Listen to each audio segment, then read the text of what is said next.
President Joe Biden is betting big on electrification as part of his climate goals, and he wants the U.S. auto industry to be a major part of that. They're a vision of the future that is now beginning to happen, a future of the automobile industry that is electric, battery electric, plug-in hybrid electric, fuel cell electric.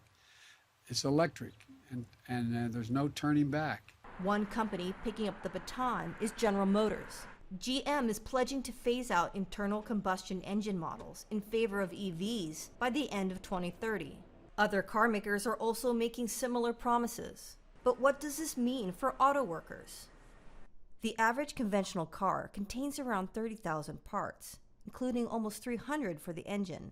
An electric motor and battery has just over 100 parts, meaning it's quicker and cheaper to build.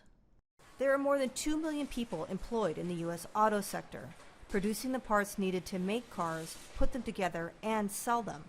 The Motor and Equipment Manufacturers Association estimates that the parts industry is at risk of losing up to 30% of the 871,000 jobs the group says currently exists.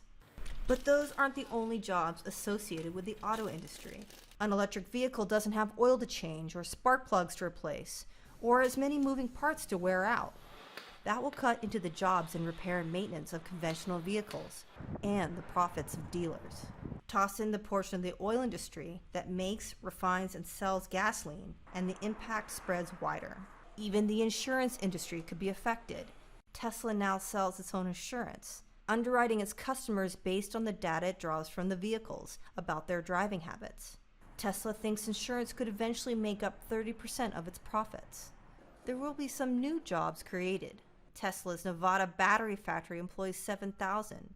And the Biden administration is investing $15 billion in a plan to install 500,000 charging stations by 2030. According to the Energy and Environmental Research Associates, that could create up to 30,000 jobs. While the immediate impact may be negative for the sector, the White House says its planned investments will create, quote, good-paying union jobs in America that cannot be outsourced. But whatever the industry, in the next decade or so, we're looking at a historic dislocation and necessary retraining of the workforce.